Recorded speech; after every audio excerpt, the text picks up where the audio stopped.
All right. Welcome to the first episode of the Anti-Development Podcast, the show about everything and nothing. And with here, I got Tim McKelly with me today, and we're going to talk about what are we going to talk about today, Tim? Because we don't really have an agenda here, and we're not going to force anything. So, how you been, man? Good, man. How about you? No complaints.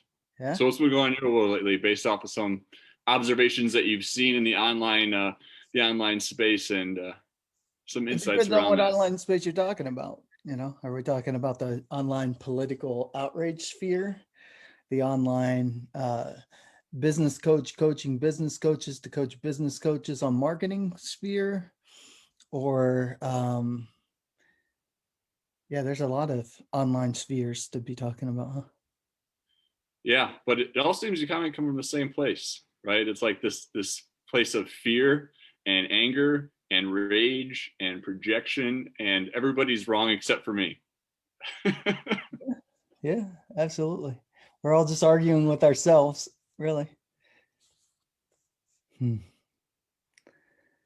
I don't know, man. I've been kind of out of the online marketing space for a minute. I got really burned out with it. Uh, had a few like instances where, I collect a bunch of friends from groups. I watch them talking in groups about their struggles with business, and then all of a sudden they're teaching how to make $65,000 a month, and I'm like, I don't understand. Like, you've never done that. Like, what do you mean? Like, so it just seems like a pyramid scheme to me at this point. Oddly enough, and even though I have a coaching business, I feel like coaching is a pyramid scheme at this point. So I just kind of stayed away from that. Got really distracted in the whole yelling at Ted Cruz thing. So I've been projecting my outrage and inadequacies on Ted Cruz lately. So that's just what I've been doing. Well, he seems to be a pretty common punching bag for all that stuff that's going on in the world right now. Like, it has to go with somebody, right? Because if we can't take it ourselves, it's better them than us. Yeah. Well, I mean, it's not like he doesn't invite it onto himself either, but Right. but yeah, that's the thing that I'm seeing so far is like here's what happened with me maybe I don't know, it was a couple weeks ago when I was just recovering and stuff and started tweet raging, and I decided, you know what, I'm just going to sit here. Like there's something being pushed obviously, or I wouldn't be projecting all of this out there. So I started kind of just sitting in it and recognizing that there's this internal sense that I want to control. I want it to be under control. And it's such an absurd thing to want to feel all the time, considering if you like really zoom out to like the edge of the universe and even try to find this pale blue dot that we're on, the idea that we're floating on a rock in the middle of nowhere and we want control, like what, there's nothing like it, that's ridiculous. I just want to be comfortable in the chaos at this point. So that thought's been helping me kind of untrap myself. Now the actual physical addiction to thumbs going like this and going, yeah, fuck, I'm smarter than you. That's the part that that's a rough one, man. Because I'm an addict. Uh, this is an opiate addiction. It hits the same spots in the brain as opiates. So social media, this outrage that we're feeling, this I've got to express myself this way, this it hits those connecting neurons at a pretty heavy level. And I mean, I've been on Facebook since 2007. That's a long time to build the pathways of addicted to whatever the moment is. I gotta, what am I missing and what should I say, and let me show them how smart I am, all of that stuff. Right, for sure. Yeah, and now, especially since I'm going to blame COVID on this, so we got nowhere else to go, and so this becomes a little bubble, an outlet to the world of what's happening, what's going on, and if you just kind of fast forward in terms of innovation in VR and direction technology is going, it's like we're not even going to be on this planet or existing in the reality that we perceive it to be, because it's all here and it's up here. And then once people go out there in the world, it's just like this ridiculous amount of hatred and confusion and frustration, but we're all living through this phone. And Yeah. but then we go out there, it's like, what the fuck is happening? What is going on? It's when a few years ago when I actually got back into coaching by accident, that was the thing that attracted some people to me. I was like, look, I sat unplugged next to a guy that was dying for 47 days. It was my dad. And I thought about all of the moments in my life where I'm sitting here typing on my computer, updating my blog and trying to build this massive business and, all of that shit. And he was in the other room. Now I can't even call him. I can't even talk to him. And we're just spending so much time on shit that doesn't matter. And we're missing the moments of creating moments and experiencing moments to actually do. It's insanity. And it's not going to get better. It's going to get worse. So that's the only thing I want people to do is like, just pay attention to what you're paying attention to, because I have a relationship with you. I met my wife. If I went back pre 2007, considering everything that I've seen, I wouldn't want it to be any different, because I think it's bringing up some stuff to the surface for myself, for humanity, and all of these symptoms that we're thinking are problem. Like Ted Cruz is a symptom of a deeper issue with humanity. And so am I. So are you, So my thing is that we need to start paying attention to what we're paying attention to, because the thing we're paying attention to is actually a thought about a feeling that we had when this other idea bumped up against us. Like if we do that, we can actually break this spell that we're under. Like, I don't even know. I still don't know. Like, you obviously know where I lean on the political scale. I still don't know where you lean, because you're just like, whatever. But I don't care. Like, everybody I know and love, except for a small handful of people, are on the far opposite side of me on the political scale. So I have no problem arguing with them, because it's fun for me to argue with them. But at the same time, I'm sick of this dehumanizing of each other. Actually, not dehumanizing. I think it's humanizing. Like, we're just pointing out the deeply flawed nature of each other, because we don't want to look at the deeply flawed nature of ourselves at this point. So that's what I want to. Have you ever actually explained? Remember, what was it, last week or the week before, maybe a couple of weeks ago, when I was like, dude, you got to explain what you mean by this collapsed feminine blah, blah, blah stuff. Have you ever explained that? Because if you haven't, please explain it to me again. I might even need to get a notebook at this point.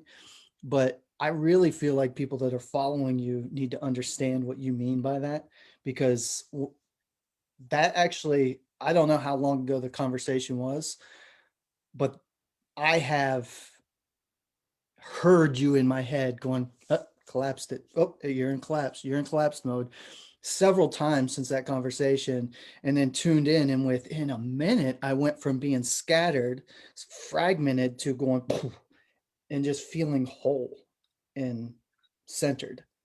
So that's what I want to hear from you. Hold on. Let me make it really simple and digestible. Like, we have this energetic frame within us, right?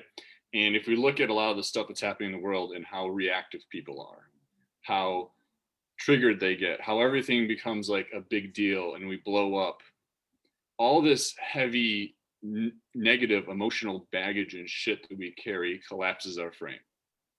And so we take this anger, this resentment, this fear, this shame, this guilt, all of this stuff, and then we see the world through that lens. So we see things as we are.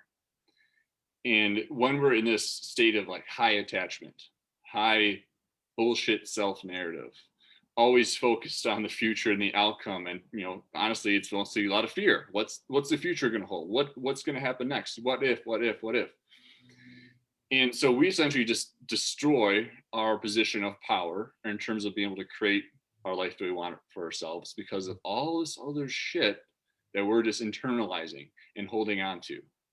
And when we see people that disagree with us or we disagree with them, we just force what we believe to be right in order for us to feel better about ourselves and to justify our positions, our worldviews, what we think is right.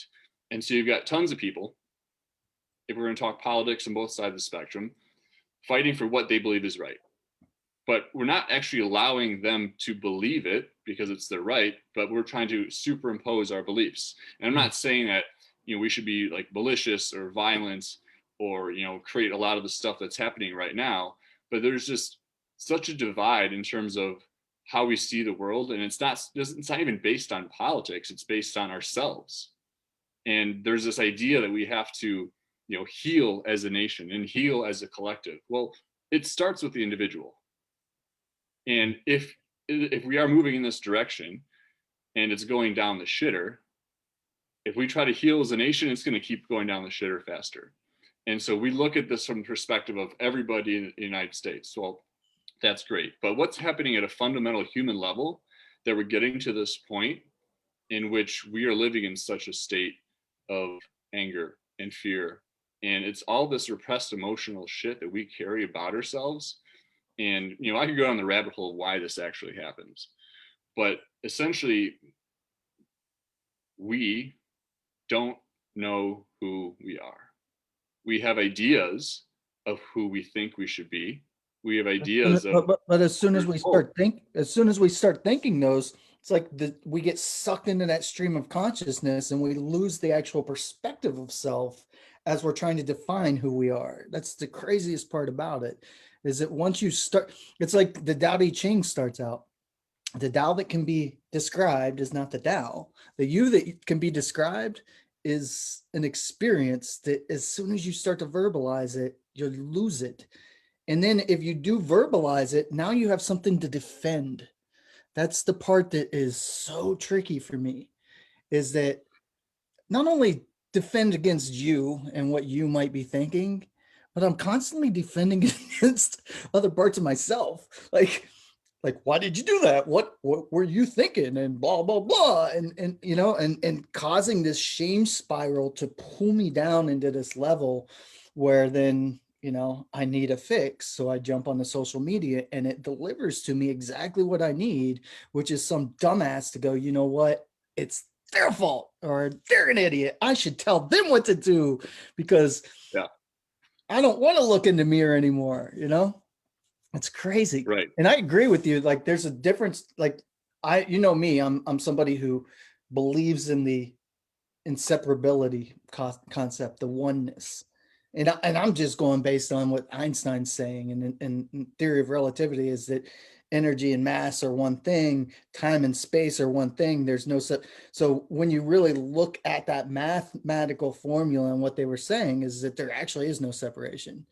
I'm also on board with you on the fact that your perspective is one perspective from the entire universe, and so is mine. And then we both have some collective experiences that help shape how that information is flowing to and through us. I wasn't fully clicking in until whatever conversation we had about a week or two ago when you described what, because my own mental frameworks on there's so much shit wrapped around femininity and masculinity, especially for me because I've always been a very emotional person and I grew up in the 90s in southeastern Ohio where you know you can't have Right. emotions because you're a man, and you know what I mean, so there's so much repression and stuff like that.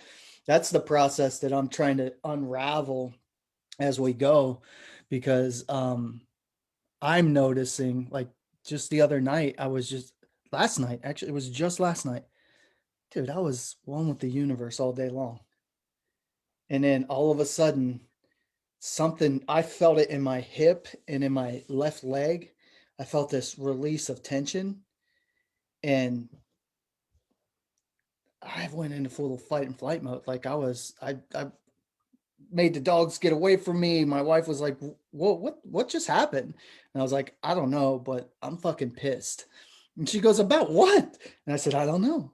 I said, but let's not talk about it. Let me just ride this out and keep the dogs away from me so I can feel the anger and not become angry. And she was like, all right. So she just whipped up on her phone, started watching TV. And it was like 20, 30 minutes, man, where I was just like, "Argh," and then it just released. And then I was like, what the hell? Like, I forget how that works so often that I'm so happy that I at least caught it as it was coming up, because normally that would create a shame cycle. Like, you're in the presence of your wife. What are you doing being angry? You're not allowed being angry, you know? So that's the process that's confusing me the most lately, is that there's so much that triggers up that dissonance inside of me, and trying to stay in, I call it the, like, Dan Siegel calls it the wheel of awareness, the hub of a wheel of awareness. I call it a sacred space that is in there moving around with the, it's kind of an ocean of thoughts and feelings and mostly bullshit, going on in the inside. What, did you ever experience anything like that? Because you seem like I can't tell if you're that duck that is swimming like this, looks all calm and cool, and then underneath you're like, blah, blah, blah, or if you're Freaking just out. like, yeah, well, fuck, I don't like I've Yeah. seen pictures of your transformation, so I assume at one point you were soothing as much as the next person, and trying not to feel the things you were feeling. But in the past like 6 months, I'm like, he is just like Mr. I don't give it fuck. I love it. So tell me about that. How did you make that transition? Yeah. Well, just to comment on something you said, it's like the judgment of the shame creates more of the shame. Like, I'm not supposed to feel this way because, and so we stack on some more bullshit and we repress it. And then there we go. We have this physical manifestation of this low vibrational energy within us. And, that manifests itself as like weight problems, chronic pain, all sorts of stuff will happen physically You know because of what? our emotional Affirmations state. might help. Don't get me fucking started on that bullshit. Oh God. Hey man, I Want to was see me lose addicted to my shit? Want affirmations to for see me like lose 3 years. my shit? Brene Talk Brown about got me to affirmation. write "I am enough" on my hand. I was addicted to affirmations for 3 years. Sorry, I didn't. I had to fuck with you a little bit, You should get but a we'll tattoo on the forehead so you see every time you look in the mirror. write it backwards. Right. So Um, yeah, go yeah. ahead. So basically, it's like in my progression, I guess you'd call it, it's like I had an identity of who I was supposed to be, what I'm supposed to say to fit my scope of being a professional, which is according to whatever they said, right? The societal standards of who you're supposed to be, how you're supposed to say it, how you're supposed to show up if you want to connect with your audience, if you want to be a good Here, person, let's right? craft And a it was this persona so you can be authentic. right. It's like the hipster thing, a bunch of people non-conforming to conform. Um, but it's like, well, this is fucking stupid. Like, I didn't want to create a business so that I could not be who I am in it. But I did that for a long time, and it kind of worked, right? But it's like I don't want to do it this way anymore. I don't want to talk about the things that I thought I was supposed to talk about. And that's why it's like I'm tired of talking about diets. I'm tired of talking about weight loss because that's not your fucking problem. You don't have That's a problem with food. You got a problem with self and not recognizing it and suppressing it and judging the shit out of yourself. That's your problem. yeah, So it's just like when it comes I'm to just to say self. whatever I want. I'm gonna say it. That's awesome. When it comes to self, that it's been it's been probably 6 months or so that I keep half I keep reminding myself that the self that I'm trying to improve is not the self that I need to be aware of. And that there's a huge difference between self-realization and self-improvement. Self-realization seems to be a lot quicker because all of that stuff seems to like just almost fall off. Like, it's really weird. Like, I haven't really changed anything. Um After I got sick, I was just like started slowing down, so a lot less stress, and I started craving different foods. I'm not trying to get healthy. All of a sudden, I Right. was just told she was like, "You want anything special at the grocery store?" And I was like, broccoli.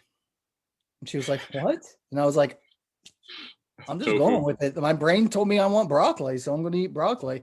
And then, I just eat when I feel like, and I'm surprised how little I'm eating right now and how much energy I have because I'm just not stressed out about anything. And oddly enough, we have in the past 2 weeks, 3 weeks, we have a lot more stuff to be stressed about. If I want, if I was in that mode, um, we've really kind of tipped over some dominoes that uh, seem entertaining to me. I think my entertainment and that is kind of annoying my wife at this point because she's like, "Why aren't you more stressed?" But Why aren't you as angry as I am? yeah, but Right. yeah. So what do you have any practices at this point? Like, do you do meditation and journaling and any of that stuff anymore? Nope. Do you Because just, what? do you just Here's read and walk around naked and go, "I am a god"? well, I get a loincloth because I don't want to be arrested. I've So I got figure if a- I have a loincloth, that's enough coverage. I'm gonna buy a Viking helmet and then maybe a battle axe, depending on how it's getting kind of cold out there. So maybe it's more like a summertime activity. But Yeah. here's the thing though, it's like if you want to meditate because you like to do it, great. If you want to journal because you love to do it, great. But the problem is that we're always trying to manage our state. I'm so stressed, I have to go meditate. And I was like, fuck, I hate meditating. I can't clear my head. And it becomes another stressor because we're trying to manage our stress in the first place. Mm. So it's this to-do list of frenetic energy and shit we're trying to get done that doesn't really work because we haven't really solved the problem of why am I stressed? Why am I anxious? Why am I overwhelmed? Why do I feel ashamed of myself? And so we're just punching water. And it does nothing really fundamentally changes. So it's just like the example of going on a crash diet. Yeah, you'll lose some weight, but guess what? That shit's gonna come right back. The same process with all this, self-help type of work is that I could practice all this shit, or I could solve the problem, not have to do it. I prefer the latter. But if you enjoy it, by all means, get off on it. But if it becomes an obligation and a task, nope, ain't gonna work. That's why I commented the other day when we were chatting or when we were trolling each other on Facebook. I was like, I like masturbation. So self-help feels good to me Right. because they're basically the same thing at this point. And that's the point of this anti-development podcast is that we're so obsessed with, like, by we I mean, in the general entrepreneurship industry and business, it's like I got to improve myself. I have to do all these things to become a better version of myself. And it's like, well, what if you actually were yourself? Is that good enough? It's like, no, I can't do that. I have to be this thing, this great, That's vision of that's success and all that that's stuff. what you just said, the enoughness. That's the circular logic of spiral of everything right there, isn't it? Because you're never going to be enough. I don't care. Like, it's never going to be enough. You're an insatiable, empty void of a pit inside. You're never going to fill it. But the weird thing happens. Like I've been thinking about it in the visual context of there's a me that I'm, like the hub that I'm talking about. And then all of this stuff is that protective layer. So we're trying to fix the protective layer. Or a better analogy is the house that I'm living in. Like I feel a lot safer from the elements now that you're in a house, right? Feel a lot safer. Now close the blinds and don't let any light in because people could see you. Lock the doors, lock the windows, and all that stuff. We've done that to ourselves inside. We've created this housing, that's nothing but invisible walls and barriers that anytime we don't even have to touch the wall. We get close to it and we're like, oh, it's like that invisible wire that you put around a dog's yard and get a shot collar on them. Once they Right. get to that edge, they already know I don't want to go any further. But the reality is they could walk 2 steps and be past that edge and it won't shock them anymore. And once they figure that out, then the invisible fence is useless. So it's been helpful for me to realize that, like, because you can almost feel it.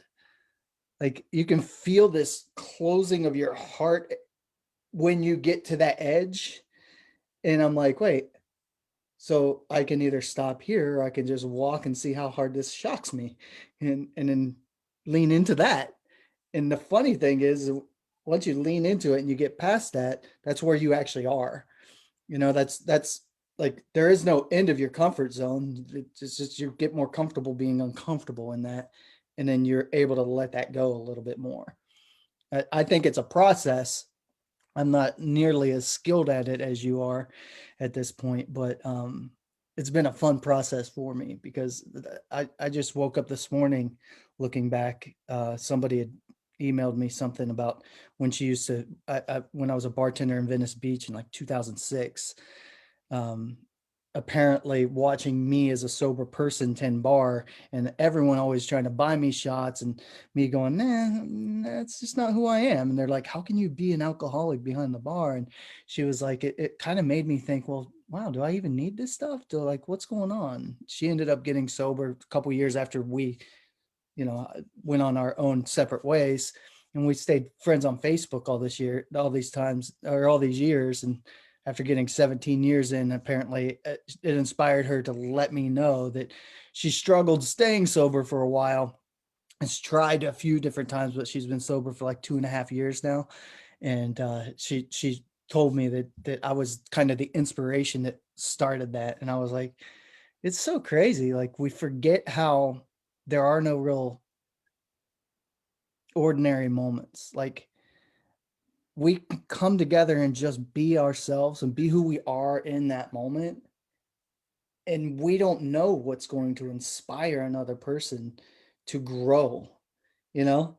Like I wasn't trying to be Mr. Self-Improvement at that bar. I was serving drinks, and like I look at her baby pictures and stuff like that, and I'm like, dude, this chick is a sober woman raising children now because we work together.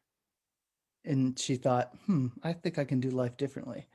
That's where I'm at with it, is that, yeah, I got some openings, so I'm going to go get some more clients if that happens. But, you know, I'm still going to go to Lowe's, and I need to show up. You know what I mean? Like I need to show up in Lowe's and just be present. I think that's the trick, is we just need to start being present with each other. Yeah, and going back to your analogy of the house, why do we have houses? Because protection from the outside world.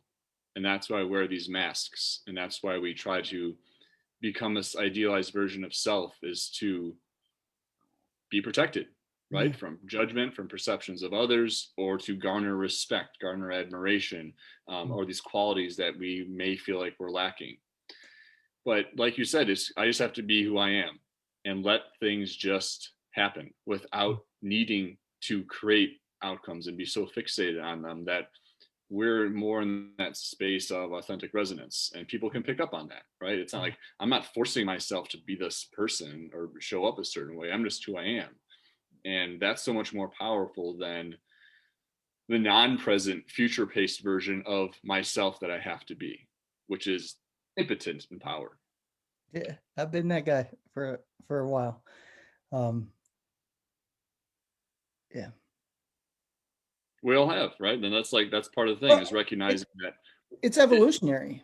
I mean, it's an evolutionary response. If you really look at the evolution of mankind, our species has been here for about 200,000 years. The species that actually has a neofrontal cortex.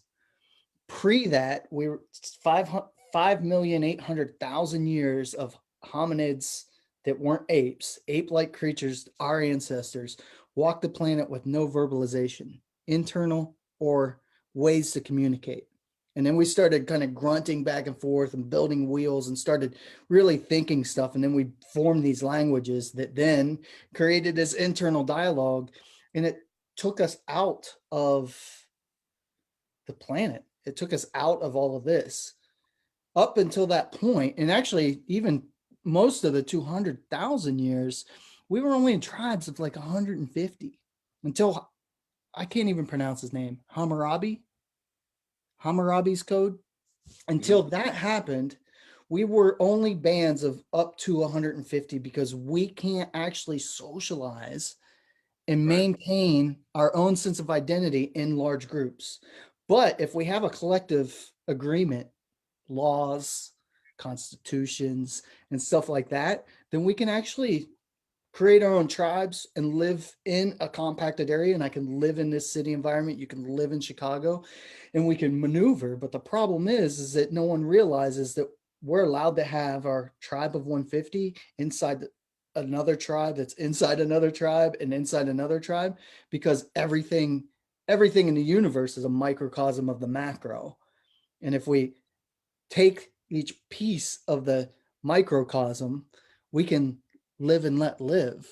You know, that's the weirdest part about it, is that I don't understand why everybody has to cult up, and then once we have a cult up, it's us against them. No, like, you can be you and leave me the hell alone. And then if you need some help, call me up, because we're traveling on the same path. We're going to the same destination. We're all going to be dead soon. So let's not make it so hard on each other, you know? And my thing that I want to start talking about is something that's near and dear to me, because I've always felt out of place and invisible. I grew up in Southeastern Ohio and I never fit in. Like, I never felt like I fit in anywhere, not with my family, not with my community, not with that area ever. And then I go out to California, growing up in Southeastern Ohio, which is Appalachia. I go out to California and I look around, and everybody working in the jobs that all of my people work in, doing that, they were all Latino. But out there, Mexicans don't like white people don't like Mexicans. And then all the white people in Orange County were freaking rich. Like, they like, it was dumbfounding to me how how there was a lack of any type of poverty. For, like, I just didn't relate to anybody there either. So whenever I see like people maneuver to the fringes and group up, whether it's gangs or cults or ideologies or politics or anything like that, to me, I get it. Like, I get it. There were so many times where I felt so alone on this planet that if one person, I would have been drinking the Kool-Aid, putting on the Nikes and going to the Starship or whatever cult you wanted to grab me and join me in, because that's how lonely it felt inside of here. So that's the part that I just want people to look up and look, because if you take off your mask, I'm sure you're seeing it by now. I said this to you, what, maybe a year or two ago when we were talking. I was like, dude, like, I broke my mask and now I don't want to put it back on, but I can't not see beneath like, I see everybody wearing it, but I see it leaking out of them. I see this pain and this, don't look at me. I see a bunch of large 50-year-old children, like, playing hide and seek with themselves, and I just want to look at them, go, look, man, it's good, it's cool, you know. But the problem is that I sometimes can't see past their behaviors, and their behaviors make me think they're a dick. So then I get caught up in the I hate your mask, as opposed to, I get it, I wear I try to protect me all the time. That's the part that Right. I want to get to, is I want people to pay attention to what they're paying attention to. And more importantly, pay attention to who's around them, because we are living in a very transactional society. We're not looking up and making eye contact with the people that are servicing us. Now they're calling them, what do they call them? Essential. It's like, how do you label one person essential and one person not, one person legal and one person illegal? What are we doing?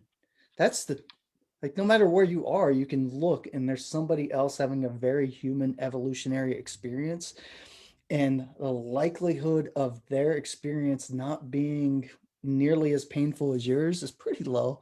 Like, most people are having a hard time here.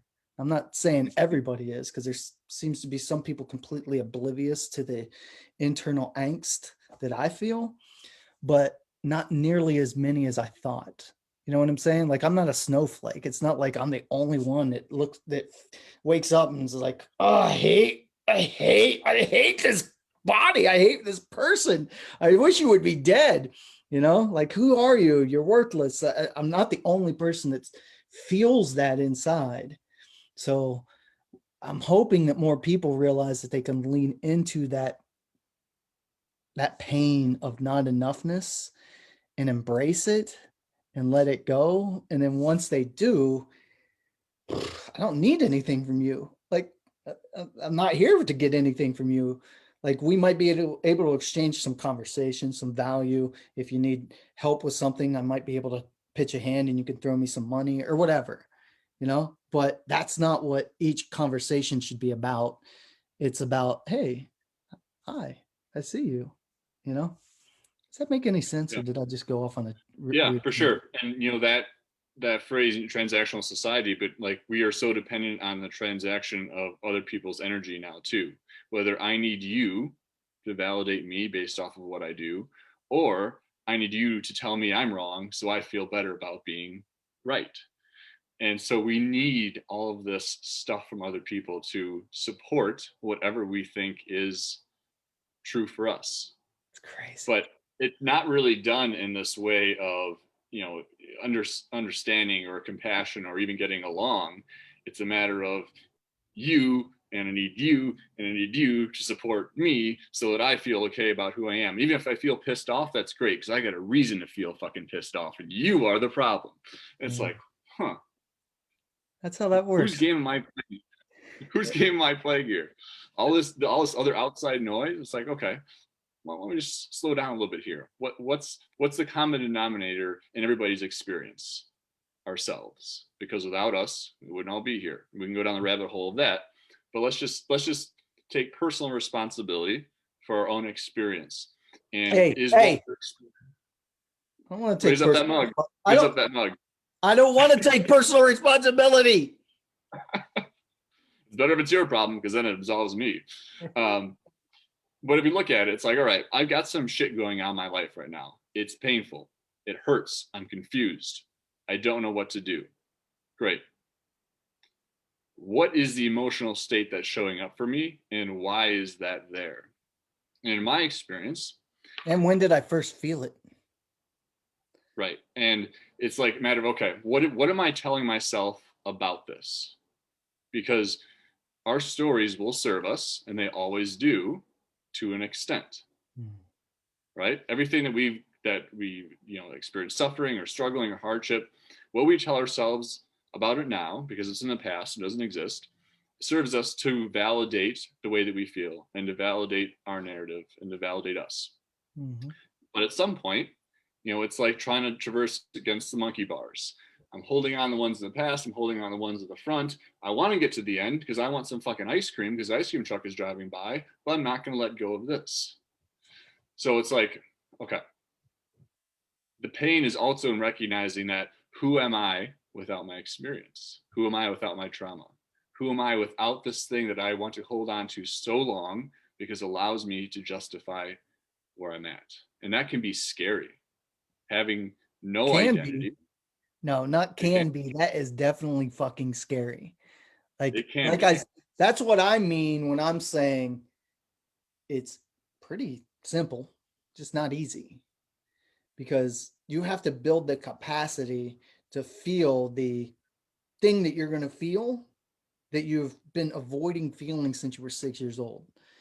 You know, that thing that you've been avoiding this whole time that created this shit. Because the reality, what I experienced, and this might not be for everybody, but what I experienced was shame drove my life. 60% of my life was trying to avoid feeling ashamed, which made me wear a mask and then feel weird because nobody liked me. And even though I never got to know me well enough to even like me, so that I could show me to you so that you could determine whether or not I'm your cup of tea. Um, that process, as I watched it, and I was like, huh, that's crazy. So what am I ashamed of? Like that I'm a human being, that I'm a little impulsive, that I've masturbated? Did I've done cocaine? What am I ashamed of? Because everybody's doing the best they can at every moment. It's just we're not really skilled at being who we are. So when I Right. started looking at the habit loops of Tim McCauley and going, those are all just ingrained responses to external stimuli that I'm not even paying attention to. So I just go on autopilot all the time. And that douchebag that I don't like, I don't have to be him. Like I can literally go, oh, wait, I don't want to do that and make a different choice. And then I'm not that guy. It's that simple. But to do that, I have to get to that shame and sit in it and swim in it and love in it and then dive down deeper into it. I keep telling people, "Oh, you're in a hole? Why do you keep looking up? You need to dig deeper to get to to where you need to go because you need to go into that cave that's hiding the actual experience of who you are." And, if you don't go into that cave and find out what you're carrying around with you, you're going to do this your whole life, you know? Right. And like you said, it can be pretty easy. Like I like to make things difficult. It's like my superpower. If I Really? had a superpower, it would be one strategy and showing people the simplest way to do anything because I'm fucking great at that. As long as they can follow those instructions, they're going to be fine. My other superpower is taking that simplicity and making it really complex for myself. Right. Yeah. Yeah. And but here's the thing, like when we're afraid, there's always this lack of trust in self, right? So confidence always comes down to this lack of inherent trust in who I actually am. And so when that trust isn't there, then it's like I need all this evidence to support my next move, to support the future. But it's like the way of pure freedom is blind trust and submitting to your knowing and submitting to your intuition because we have no idea what the fuck the future is going to hold. We just don't. But we love to live there. We love to think about all the shit that can go wrong and this state of going down the rabbit hole of catastrophizing, creating all these fantastical scenarios in our head because we don't trust ourselves. But Yeah. here's the key: blind trust, intuition. You're probably going to be all right no matter where you're at, and even if you're not, you're going to be right too. That's been my That, experience is that you're always in the right place and your whole life led up to this moment. So wherever you are, just be there. Unless you don't want to be there, then get up and go somewhere else. And it's also been my experience on the whole idea, like I think it might have been us or somebody else that when we were talking, we got off the phone and we just talked about trust. And I was like, why don't I trust myself? And I heard it was just that calm voice that's the voice of me, not the one that tries to take me to and fro, the one that is just kind of sitting there like he's just so matter of fact. And he was like, because you're fucking untrustworthy.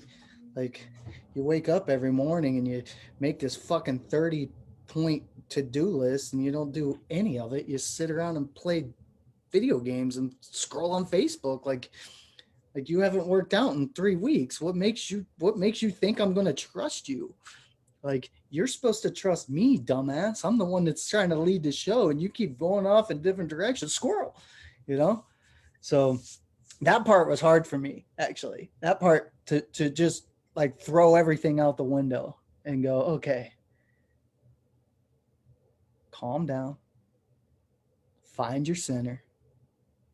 What's next? Do bingo. that. That's it. What's Throw out next? the expectations, the to-do list, the outcomes. You're going to trust yourself because you're going to do whatever you want to do. And since you do that, all of a sudden you get your to-do list done.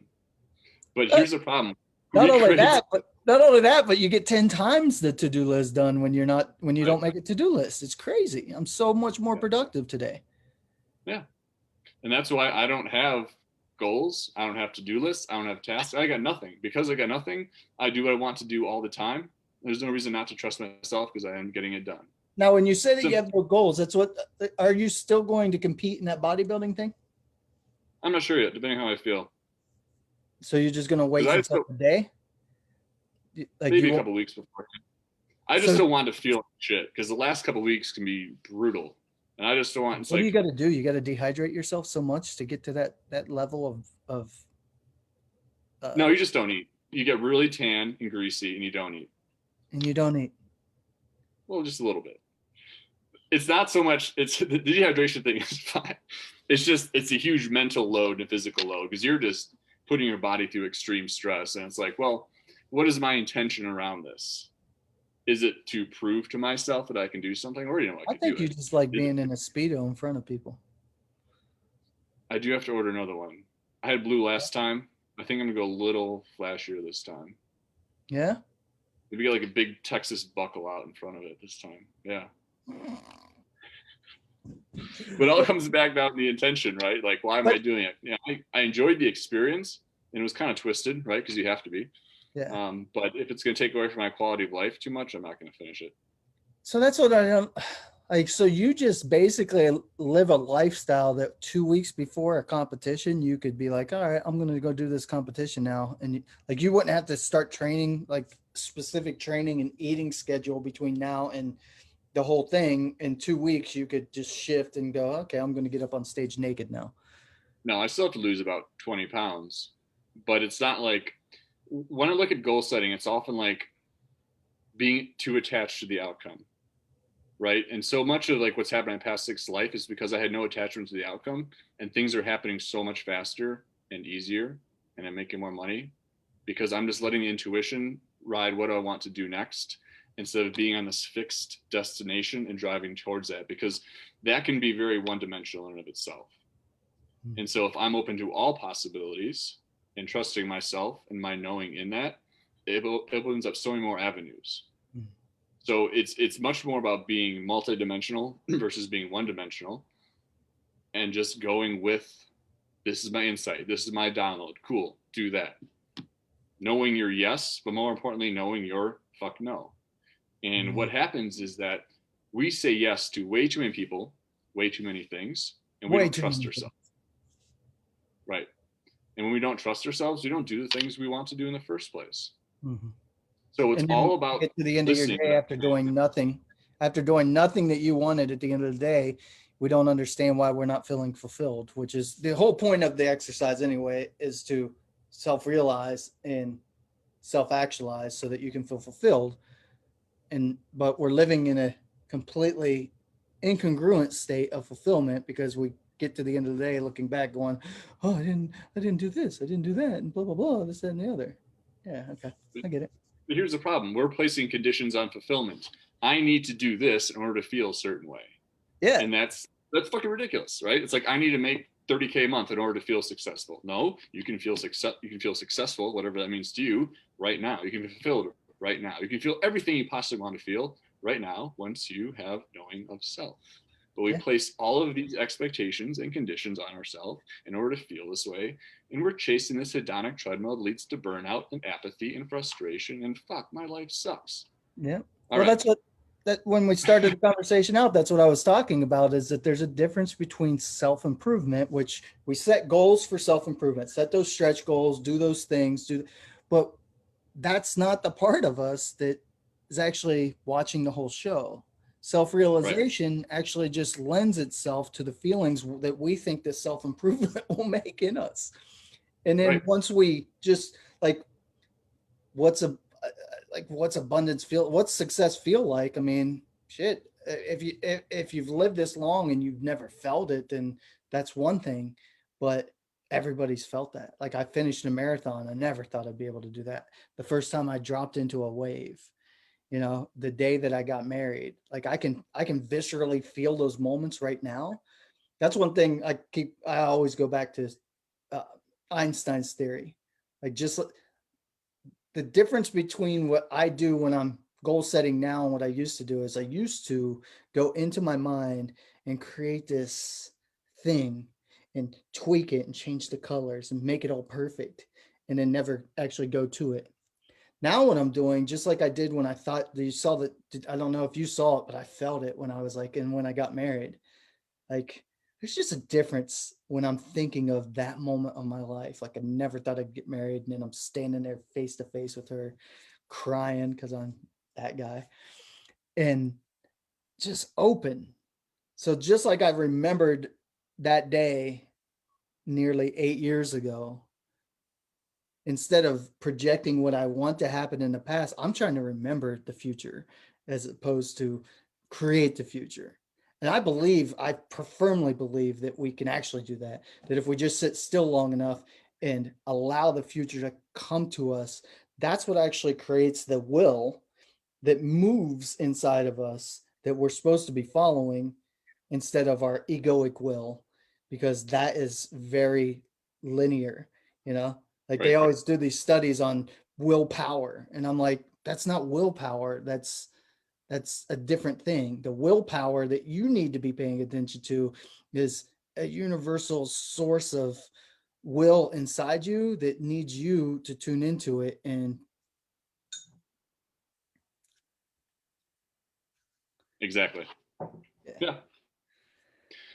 And we each have our own way of doing things and what we feel is right. But in my personal experience, the moment I dropped all outcomes, expectations of what I thought should be, and just mm. completely submitted to that guidance system, that voice, that whatever you want to call it, What do you think I'm it's, afraid of? I don't want to make any assumptions. I think that's best asked by you. What were you afraid of? Because I know, I mean, I've known you long enough. It took you a while to actually just go, fuck Well, it. it's I'm fucking gonna do that. judgment, social threat. What are people going to think? The usual stuff. But does it? Well, they said I was supposed to have goals. Stephen Covey, the end, you got Set to start with the goals. end in mind. Yeah. No, Got to I do mean, it. That's the rules. yeah, but Okay.